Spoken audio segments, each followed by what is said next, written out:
jelema tukang ridit atau tukang zina tapi bagus babacaanana, tukang judi misalnya tapi paseh babacaanana menang dipakai imam, orang ngamakmumna kadinya sah bae malam minggunya naman terus di hotel subuh ngimaman tenan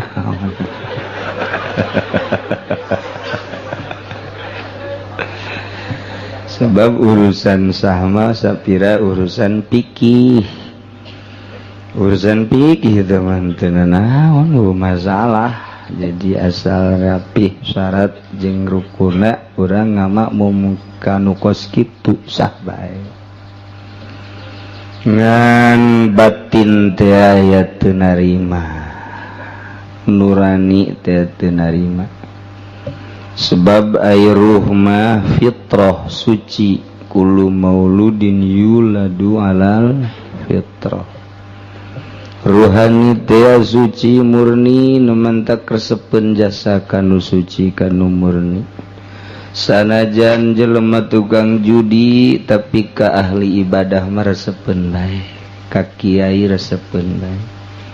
Tukang korupsi ka kiai mah resepen bae, komo ka kiai Golkarna akur cak geura jeung aing ka henteu nurani mah teh lain kitu, tetep nyana ge nyeungseurikeun pamarentah DPR anu sok sugak-sogok sok bere ka kiai eta di jero hatena mah nyeungseurikeun nya jasa kitu bae eta kiai geus kitu teh nurani nu berangkat nu nyarita eta teh bisa dibohongan ketika aya imam Jumat kamari keur poe Minggu mantes azhar nyana ngawasitan main bola aju Jumat jadi imam hate teh teu narima ku sial-sial teuing ya imam aing tukang wasit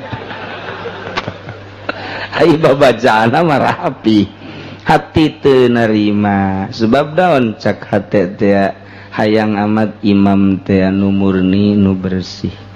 Geus lamun nyaritakeun fikih mah atuh sah bae asal dodna buleud bae. Nyana belajar bae ka ditu ka Ki Humaidi atawa ka ditu ka Muammar dodna buleud sah bae. Tapi nurani mah teu betaheun dipingpin kudu kitu teh lain kieu asana imam mah kuduna kamari jadi wasit periwitna ge dibabawa ku nya jadi imam teu ngeunaheun komo ieu banu ngridit komo teman nu sok mabok nu sok zina dan mantak lobalah di lembur teh huru hara leuletikan akibat teu dipake karesep akhlak imam lain soetik gama lain di Tangerang bae di Garut di Tasik di Bandung selalu aya huru hara si lingkungan masjid teu betaheun mun di imaman ku si eta padahal mah masyaallah babacaana rapi luar biasa pakaianana ge ya Allah ya Rabbi sorbanna ge ngangsar kahandap ngangsar tapi teu betah barang ditanya-tanya eta teh anu kos kitulah cenah akhlakna di luar ieu tanurani nu berontak mantak wayahna bae ka urang-urang lembur ka ustad-ustad anu kira-kira bakal jadi huru hara ngimaman teh maningan mengundurkan diri. Saya mengundurkan diri yang penting pesongonnya cukup. Teu dari mah hate eta mah urusanana hate eta mah lain deui eta. Jelema embung Jumat di lembur sorangan aing mah pindah bae lah ka lembur nu hiji deui. Kunaon mang teu meunang henteu. Kula deuk di dieu bae cek cenah. Ieu mah teu meunang lantaran ninggalkeun lembur kajen kumaha Allah bae ja Allah nyahoeun. Ih sia bapan ieu dibejakeun cak Allah. Lain teh mah cak kiai. Teu bisa ditahan, teu bisa ke mang aya naon gitu mang. Wah, teu beres cenah. Kunaon teu beres sih imamna. Kunaon tuh gede hutang ka bank. kula ge gede hutang jeung jenna teh saruana tuh heueuh mah nya kula sarua jeung nyana teu kula mah dulu teu bisa tah hate teh nolak bae nolak bung di imaman kuno kitu teh tuh aya ustad bagus jasa rapih jasa babacaan ge jeung hebat deui mun mimpin tahlil lagi kabelah dieuna kapanggih keur ngabonceng urang Lampung sial-sial ting imam aing eta aduh kunaon jadi kieu imam hate teh tah mulai nyana nu neuleuh ngabonceng si mbak urang Lampung berontak hatena embung aing di imaman ku jana nurani mah teu bisa dibobodo kajen ku kumaha ge tuh hese bae lah aing mah kiai eta resep aing sebenarnya mah bagus ramah tamah aju makrodna aju kunaon tuh nyana gegendengan bajeng Zaki aing tersep biasa ye ku aing bangunna disumbang nyana ku Zaki eta nurani teh mah nurani padahal mah teu ngarobah kana makrod teu ngarobah kana nanaon tapi nurani rusak anu nyalahkeunna nurani deui geus bae teh mah hese diomeanana teh mah kos kitu cak kiaina salah naon atuh aing teh teu salah nanaon ajubun disidangkeun deuk kumaha nyidangkeunana ya aing salah naon makrodnya bagus atuh aing masa kieu mah atuh pernah apan aing eta musabaqah duaan juara kadua aing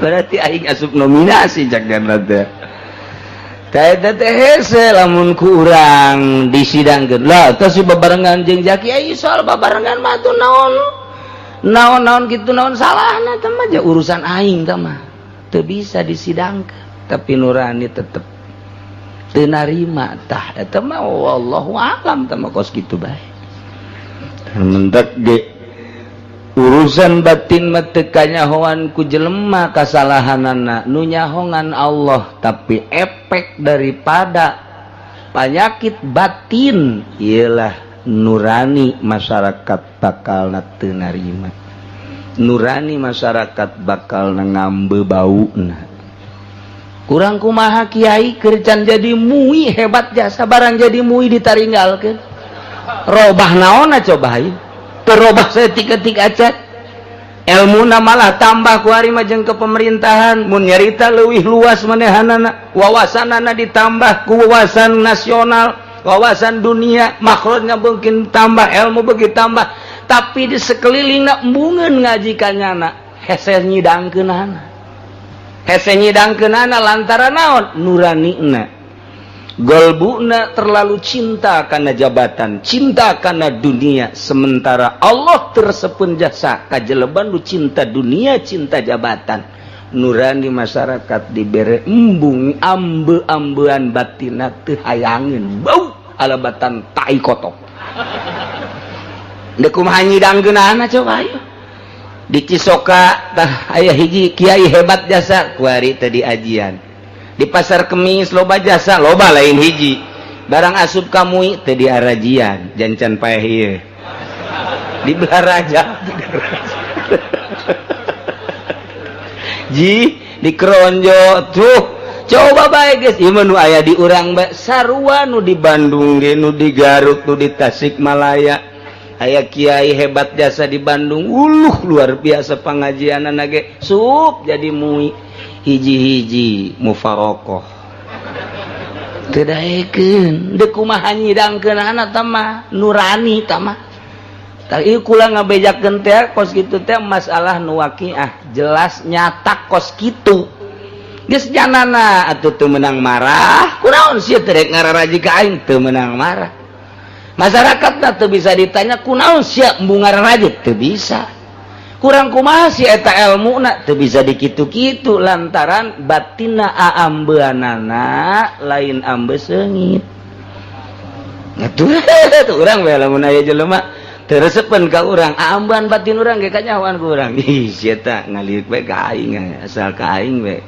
teu resep geus pegat komo ieu ka Allah tah kitulah caritaan ulama-ulama salafus shalihin caritaan para aulia Allah subhanahu wa ta'ala nu mentak engke deulekeun geus maotna begitu maot moal aya nu zara boro-boro batur ka kiai model kos gitu anakna ge boa ingeteun buah henteu iya sebab teu nyambung jeung Allah nu urang resep jarah sote nyambung ka Allah ya kolot cenah ieu mah di tukang geuni mah bae di kuburna abeh babari jarah nyanana ge wasiat kubur ku sia tukang geuni mah delekeun coba ulah-ulah batur emakna pamajikan anak moal ingeteun aya heuy abah sia mah ieu maot bulan ieu heuh nya geus kaliwatnya teh ingeteun sakitu ge di juru imah komo mun di lowong di ditu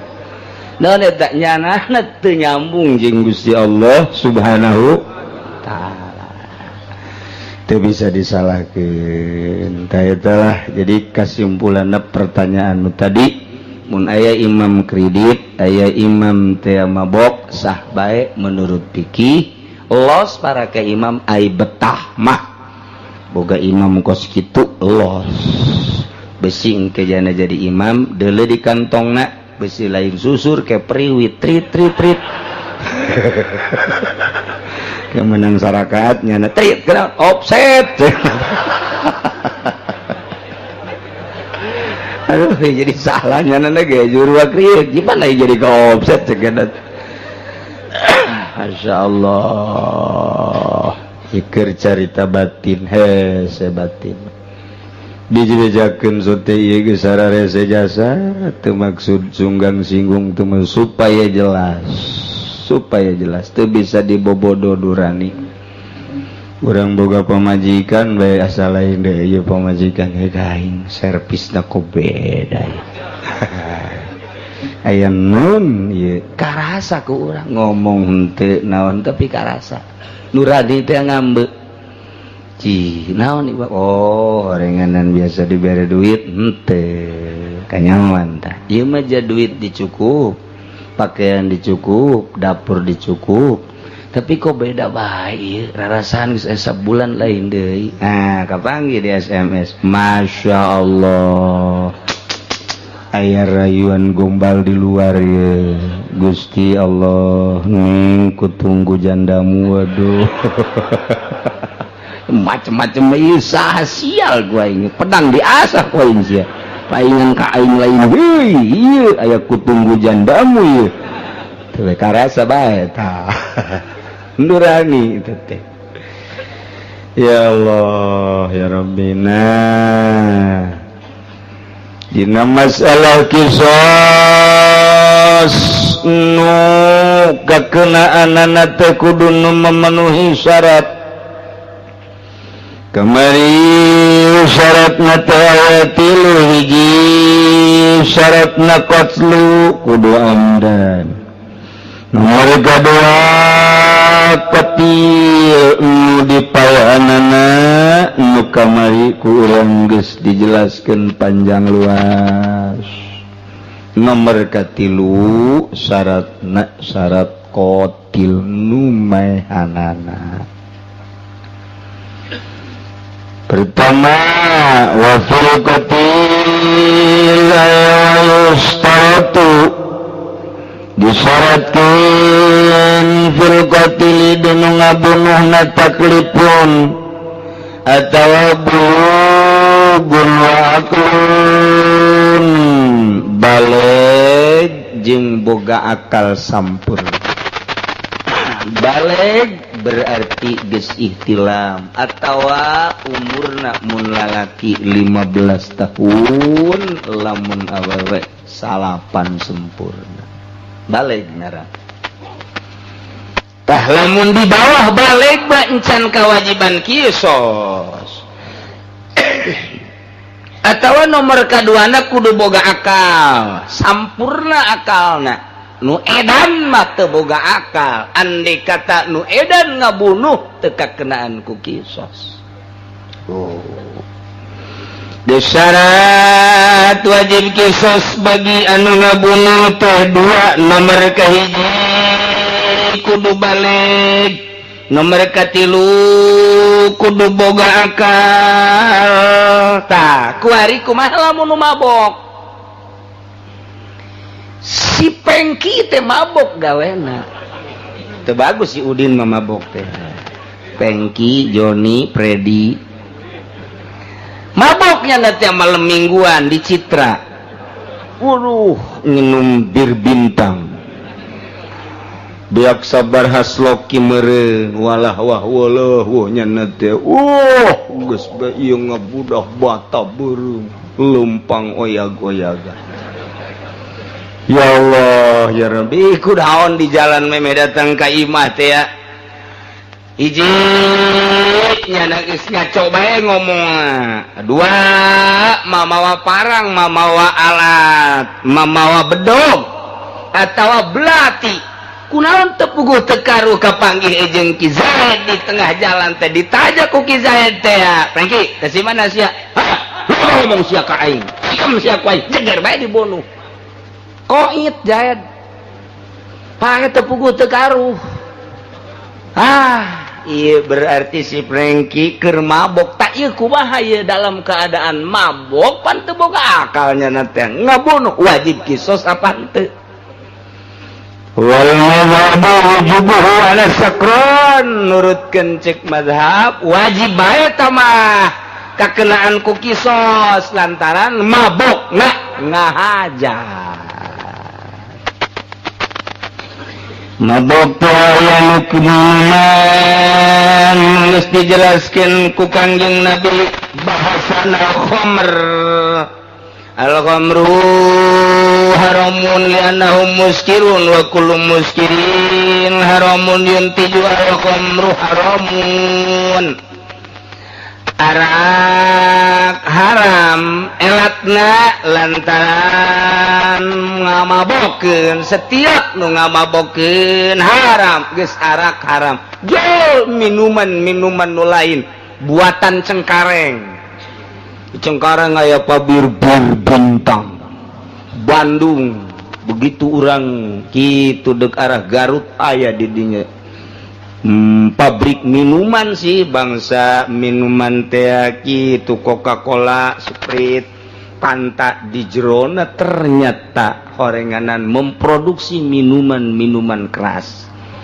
jeung loba deui di Cikupa aya pabrik vodka nah eta teh minuman keras sarua bae jeung loba-loba deui pabrik-pabrik teh satu sisi di urang teu meunang minuman ditangkap ku polisi satu sisi pabrikna diperbanyak deui kumaha lalaguanana eta nu mabok tangkap pokona mah pabrikna buat lagi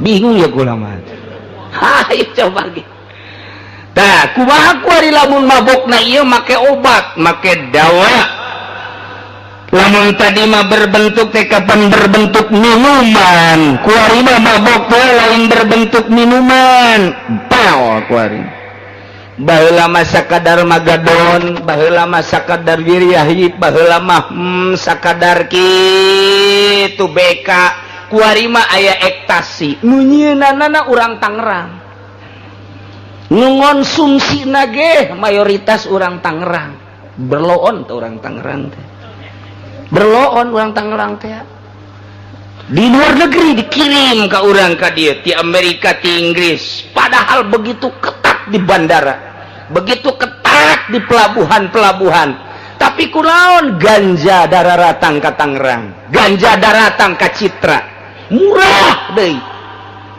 murah ganja teh murah cukup dengan kitu 100.000 satu lilit bener kan 100.000 kan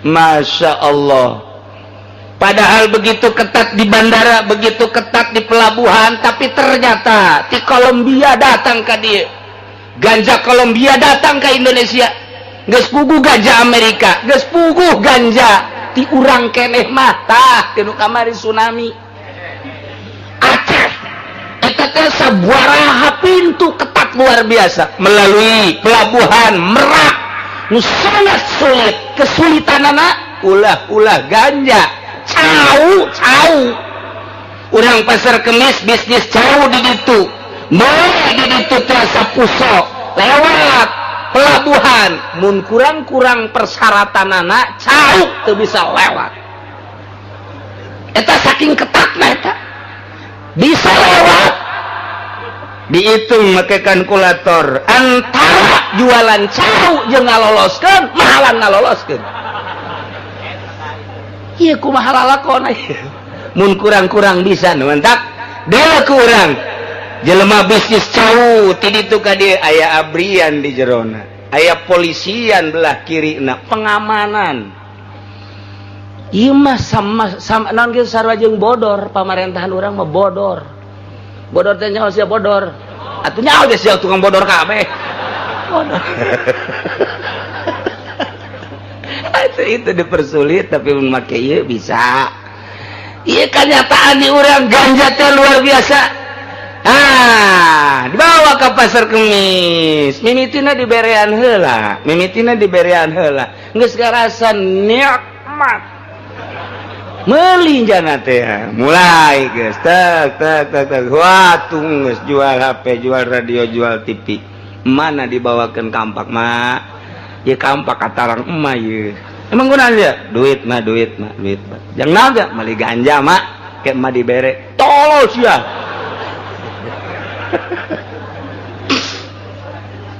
lalakon di Indonesia geus hese nyaritakeun anak ternyata melalui barang-barang tangkap ke polisi ini apa ini barang terlarang iya pak lantas bagaimana ini pak ada surat pak dulu oh ya langsung cukup satu surat sakti letik surat lantaran geus terbiasa kos gitu udah polisi nanti kasih kode aja kasih tahu polisi asal ada kode di belakangnya ada yang begitu nah ini kode berarti harus aman mantap barang-barang di Kalimantan di Sulawesi di Aceh di Singapura lamun geus aya kode di tukangna mobil atau di hareup itu mah rahasia polisi sararia mamanya aing mah sebab pernah jadi polisi bae baheula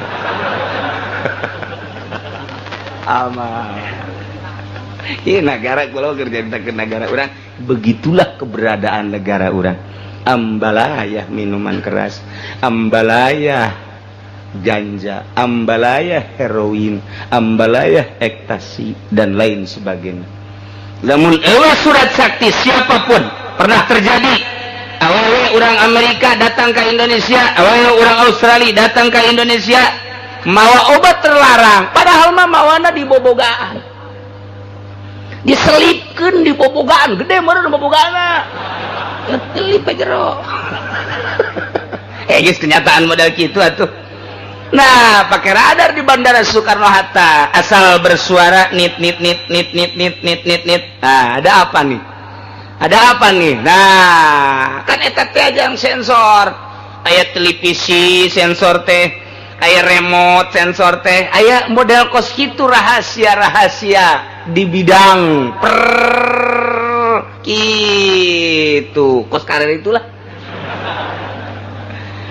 namun orang ukuran benda ya remote na benda nit paling orang di Mekah nit buka ternyata ya paku di jerona nit ternyata ya gunting nit kecap keluarin temenang kecap lagi kecap numpuk di bandara aya samobileun mata kuduna makan di catatan nusaha balikeun ka imahna dijual kecap sabodo geus sama Gusti Allah lu agung ilalakon di Indonesia mah kos kitu teh waluh sabuar hatrekeun meureun atuh lantaran urang Pandeglang mawa kecap urang Serang mawa kecap komo Tangerang mah aya pabrik kecap esa ieu di booking geus kunyana di Garut mawa kecap di Tasikmalaya maca kecap teu meunang kecap teh padahal mah naon hubungan anak kecap sapira kecap atuh tapi kan teu meunang nah dengan alasan nanti takut pecah ini mengganggu kestabilan bisa baik sabodo sia geus lah pokona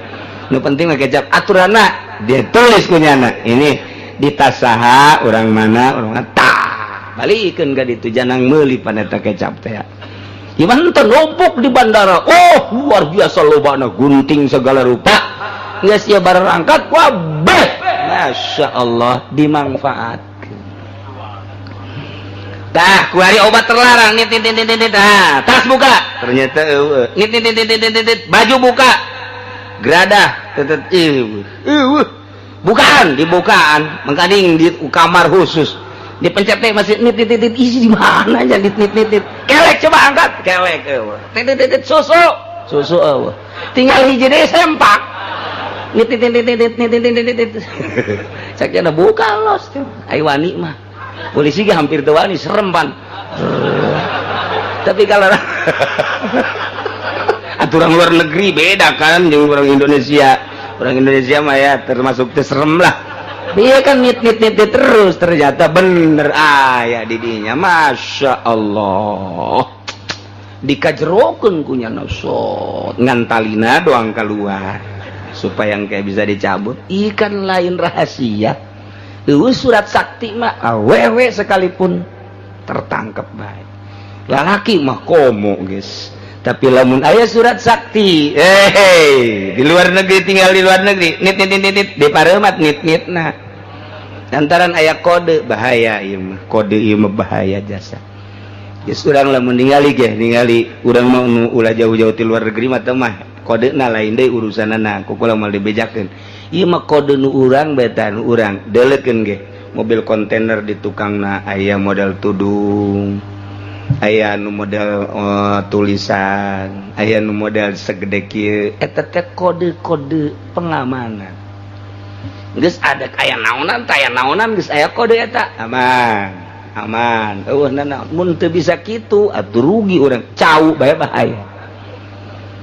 Nah, kuari mah lain masalah eta teh mah masalah negara teh malah sabodo. Urusannya na teh mah ongkoh hayang aman di negara teh ongkoh nu kos kitu teh diterus-teruskeun bade langsung-langsungkeun nyanggakeun sadaya-daya ka polisi, nyanggakeun ka ABRI, nyanggakeun ka pemerintah. Jak kami mah rakyat teh hayangna ulah marabok, hayang araraman tapi penterjata mabok makin menjadi-jadi. Korupsi makin luar biasa. Alhamdulillahirabbil hendak ulama ke rakyat ya ke rakyat demo ke presiden kamari teu satuju sama sekali. Naon sebabna? Lantaran eta teh ngahalangan istiqomah. Nya teh istiqomah korupsi kunaon dihalang-halang. Sedangkan istiqomah eta kan bagus. Istiqomah ibadah bagus ge. Tayangna mabok teh lain minuman, mabok teh kuari berbagai obat-obatan, masya Allah.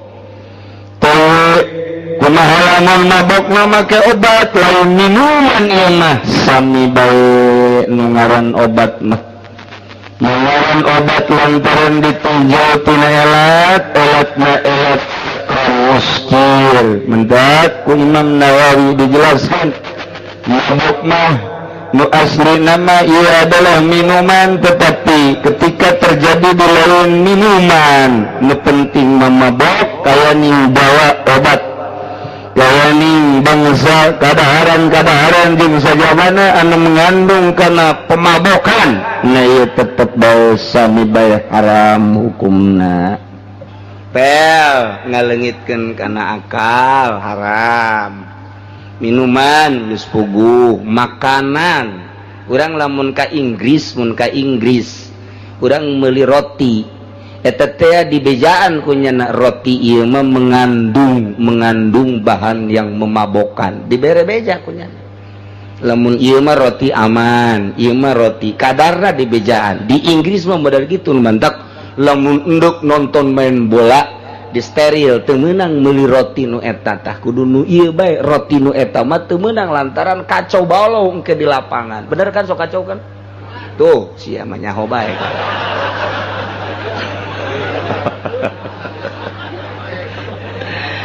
bagong mabok di Inggris bahkan bebas di Inggris mah mabok teh asal aya waktuna jeung aya tempatna dibebaskeun ku pemerintah Inggris. Gitulah negara jitu negara Yahudi negara kafir mah mentek Inggris urang mun ka Amerika mun ka Inggris ka Perancis Inggris jasa lantaran makanan seperti eta teh dijual bebas. Dijual bebas. Kontak boleh teu betah di tadi Inggris. Balik deh ke dia lah. Nah, tak kumaha tadi teh anu kebenaran yang ngabunuh dalam keadaan mabuk tetap wajib bae tamah wajib bae kakenaan ku kisos. Matak lamun aya jelema tas minuman datang ka imah marah ka pamajikanana aya prak kajatokeun tolak ka pamajikanana jadi bae sing hade. Tak ku pamarentah urang mah teu dijadikeun jadi teteh sing hade nya namun nolak hiji bisa rujuk nolak dua bisa rujuk nolak tilu bain kubro geus teu bisa dirujuk deui dalam keadaan mabok nu mabokna ngahaja jadi sing hade teh besi kabeneran anak urang naudzubillah min zalik wa min zalik wa min zalik baul urang misalna naudzubillah min zalik wa min zalik wa min zalik kabeneran urang nyaho si eta mabok nah awas pisahkeun.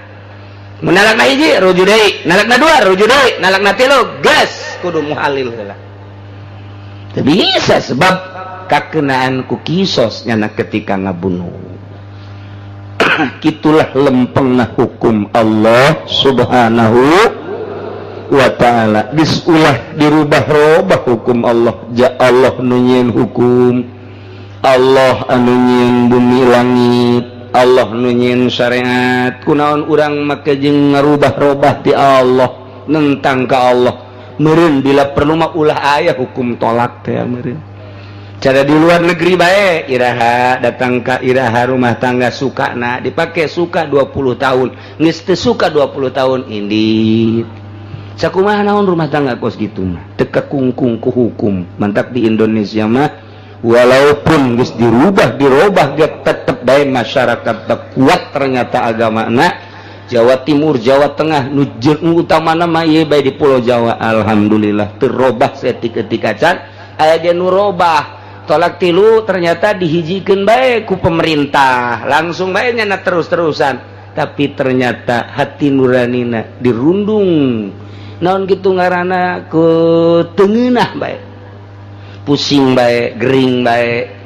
loba nunggus 2-3 tahun padahal mah dilangsungkan langsung tolak tilu teh jadi hiji bae rujuk deui nyana ngalangsungkeun aya nunggus 5 tahun bebeja ka kula rumah tangga jadi kieu bae coba panyakitna naon anu eta lah pernah seperti eta ceuk kula piceun pamajikanana mundet pake muhalil balik deui karena nyana gede zuriat pisah sanggeus pisah kawin jeung batur jima sageusna jima ditolak idah sageusna idah langsung kawin deui ternyata masya Allah plong deui rumah tangga coba naon kitu ngaranna tentang hukum Allah mamala nakara saja sakurang kuari nyana ku hawa nafsu lah dek aing mah teu nuturkeun kiai teu nuturkeun pangajian nuturkeun eta bae oh teu rugi teu untung kiai mah kula mangan sakadar ngabejakeun ndek telurut andai kata tolak tilu jadi hiji bae los terugi teu untung sapira sia mah datang lagi mawa jeruk hasem naon atuh terugi teu untung tah mah jelema ge teu beukeun kotok ge teu beukeun tos kaditu tapi coba geus tahun 2 tahun 3 tahun masya Allah pusing nu aya begitu diperbaiki masya Allah nikmat rumah tangga dek ka mana hirup ja ujung-ujung mah paeh atuh make jeung dipentang segala rupa eta jeung make hukum-hukum nentang nyieun hukum sabarangan kos moal modar wae kuari mah balikan deui syarat anu ngabunuh andai kata ieu dekakeunaan ku kisos aya 2 hiji balik nomor kedua berakal walau qala kuntu ya'mal kafir sabiyan subiko biyaminihi Ki Zaid pernah ngabunuh kaki bakar selidik, punya selidik terus ku intel diselidik, ternyata geus 5 tahun kakara kapanggih pembunuhan Ki Bakar, pelakuna adalah Ki Zaid. Panggil Ki Zaid, integrasi Ki Zaid. Sanggeus teh dipanggil kuari umurna sabaraha tahun di Ki Zaid teh, umurna teh 17 tahun. Aing ngabunuhna geus sabaraha? Geus 5 tahun. Berarti lamun 17 cokot 5 sabaraha tahun? 12 tumandak. Cek Ki Zaid, Pak Hakim mohon maaf. Adapun saya melakukan pembunuhan, ya.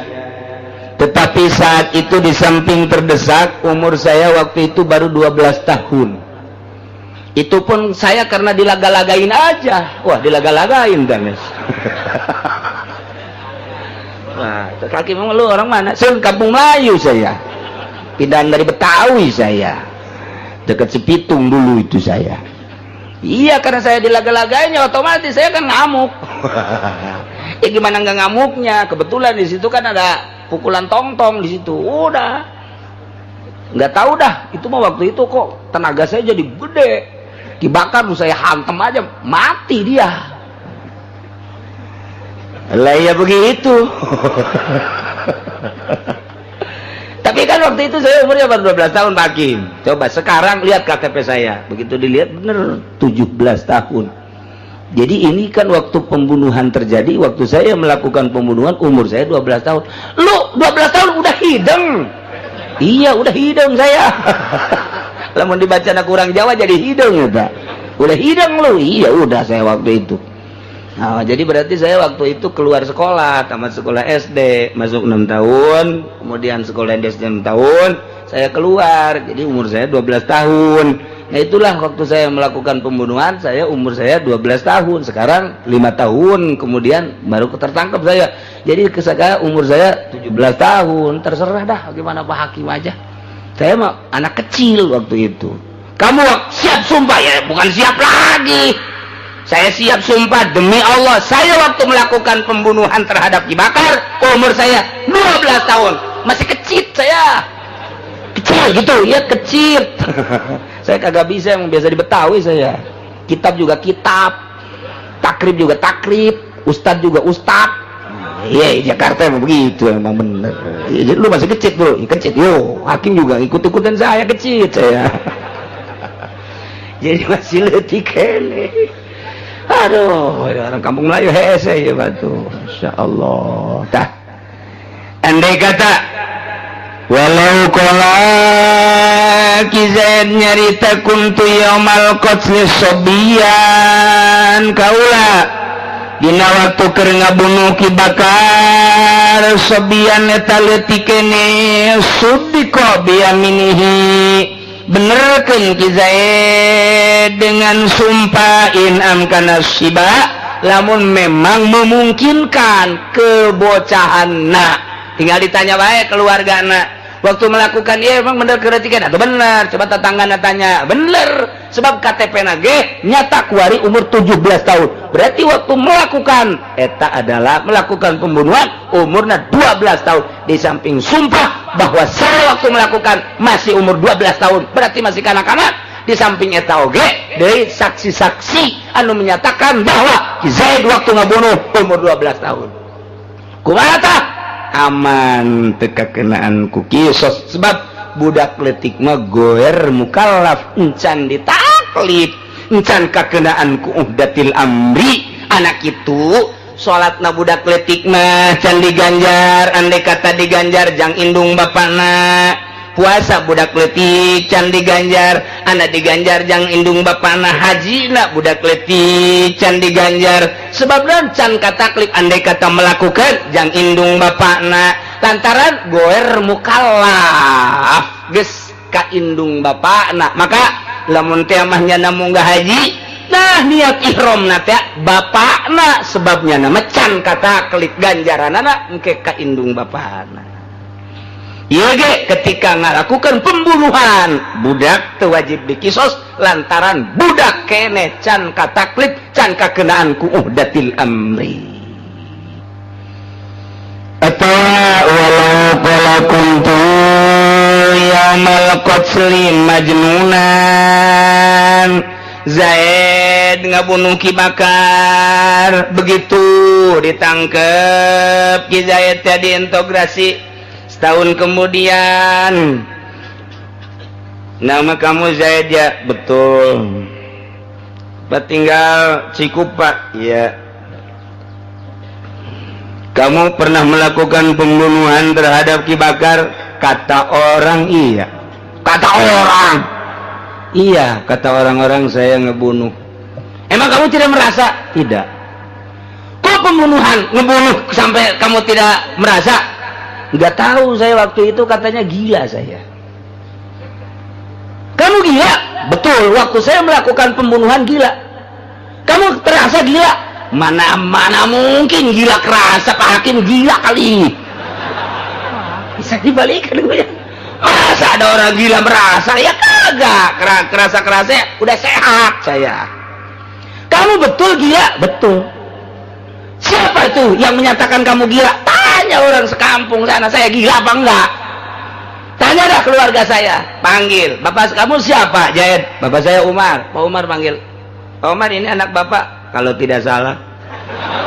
Kok kamu kasih tidak salah segala? Iya. Soalnya kadang-kadang dia walah wah.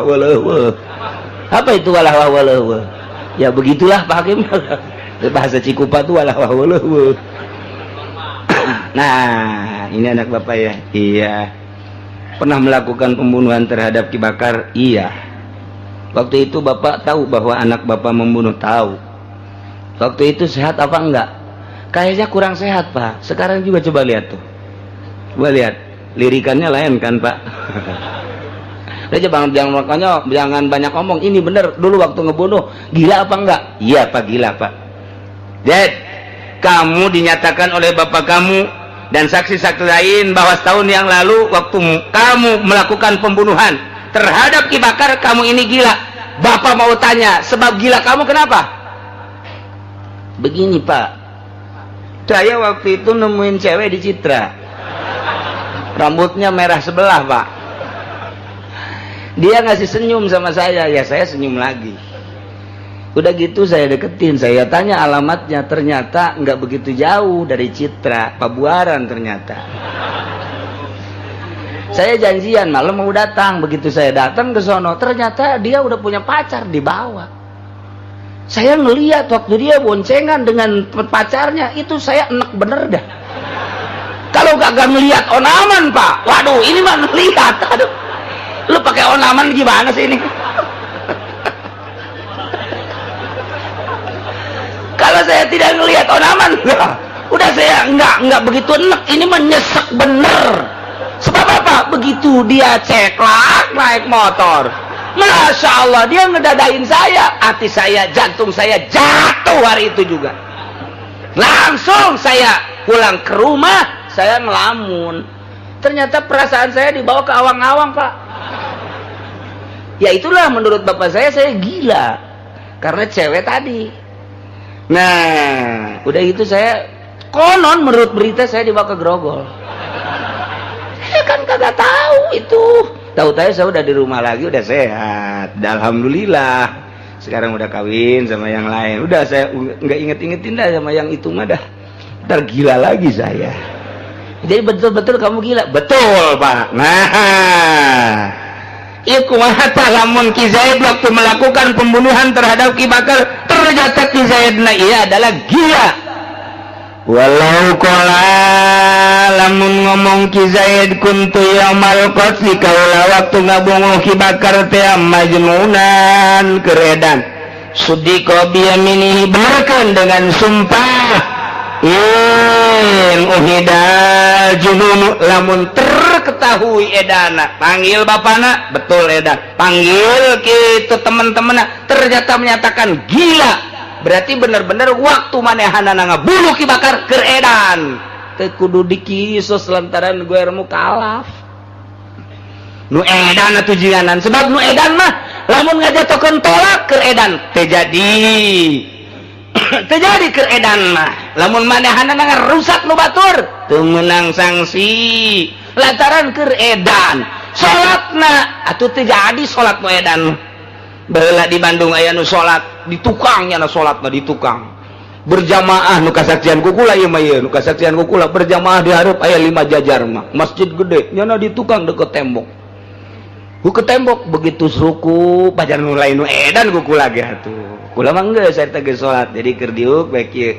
Eta jelema kunaon salatna di tukang amat ceuk kula teh. Kunaon barang sujud teh nya nyorosot. Kar gua ge kaget tapi jalan nyorosot kitu. Wah, itu beres sih jelema asa teh beres kan jadi kumaha ge. Jadi begitu sujud teh nya sosorosotan. Hayang nyaho engkena ceuk kula ieu si jelema ieu. Bener apa henteu terus salat. Bareng geus ka makmum bareng. Begitu beres imam assalamualaikum nya nama naik deui. Nya naik deui geus. Ruku sujud naik deui, ruku sujud naik deui, ruku sujud naik deui. Wah, teu puguh rakaat ceuk urang. Teu puguh rakaat ieu mah kajen kumaha ge kurang sasetrip ieu mah ieu gitu. Anu unikna deui beres berjamaah kabeh. Imam geus beres wiridan nu berjamaah nu sorangan maksudna wiridan sorangan salat sunah geus beres begitu imam dek balik dijaga ku nyana nyananya encan uluk salam nyana keur salat can uluk salam keur tahiyat kieu bae imam liwat dijagaan ku nyana jak imam memang ngajagaan aing ya imam otomatis ka belah ditu nyana ngageser imam kaget imam je pancak imam kiamat ya tetap imam mengkebelah dia dijagaan deh kan dia imam geus rada ciut asana ieu mah teu beres di jelema ieu tetap mundur imam nangtungnya salam di kieu-kieu ku eta kunyana teh imam tadi kieu maju atuh imam mah sugan teh maju teh pajar dikira horeng diajak gelut joger bae. Wah, sedangkan dirinya aya kula aing nulungan bahaya teh nulungan bahaya ieu. Ayeuna kula nulungan ngan lain ku kula. Akhirna minta bantuan ka nu sejen. Mama, aduh ayeuna imam disiksa. Banyak cenah imam disiksa geura dia bangunna edan ya. Bangunna edan bener bareng kadinya alhamdulillah. Tah. Nah, akhirna terus ditikem ku sababaraha urang gede jasa tanagana. Gede jasa tapi kulobaan ditikem di talian tuh kan bantuan kula aja hebat kan bantuan kula eta kan berarti aduh masya Allah ditikem guys alhamdulillah beres horeng mabok wiridan eta teh keur di penjara teh teralisna dikitukeun bae ku nyana jadi beusi sagede kumaha bae ku nyana dikitukeun mabok wiridan teh mosok mabok mantak lain dahar bae wiridan teh mabok eta kos kitu teh mabok wiridan eta lamun di imah urang di lembur urang aya nu bukna panjang ngawirid eta ge mabok wiridan teu kaburu nyukur acan nyarupaan ka kuntil anak eta ge saru masyaallah na yang edan ye eta henteu kitu naon ngaranna henteu wajib qisas eta ternyata loba nu dibunuh harita ku jelema eta teh tah loba nu dibunuh ngaranna Rudi sup ke penjara keluar di kieu-kieu bebeusi ge tah eta teh loba ketika jana keluar nu ku jana dibunuh teu inget nanaon nya nana lantaran keur edan langsungkeun deui ka kapolsek tanggap polsek bahwa deui ternyata horeng tahanan kabur napi. Nah gitulah nu edan teka kenaan ku hukum ya nek teka kenaan ku uhdatil amri teka parentah kuari kumaha tah lamun budak leutik teh mun budak leutik paeh sorga mun budak leutik teh paeh sorga lantaran nya nama encan kataklif cenah ieu mah anak katolik kakarak 9 tahun paeh sorga anak Kristen umurnya kakarak 10 tahun paeh sorga bae anak Konghucu budak di bawah balik paeh sorga kumaha nu edan ieu umurnya geus 40 tahun kuari edan dalam keadaan gila mati dia nah sorga apa neraka di dalam memehna lamun memehna manehanana kafir neraka sebab jana teh geus kadatangan geus kaentepan ku udatil amri lamun tadina murtad neraka lamun tadina nyana keur memeh edana pasek neraka lamun tadi manehanana biasa rapi artina ibadah haju kuari edan bae surga tama Gusti tama kumaha memeh edana bae ieu cenah memeh edanana teh sakadar mabok tapi salat osok ngaji osok zina tapi ngaji osok mabok osok zina osok tapi ibadah ge osok engke ditimbang tama biasa ditimbang tama lamun beratan kanu kos kituna ya kana raka heula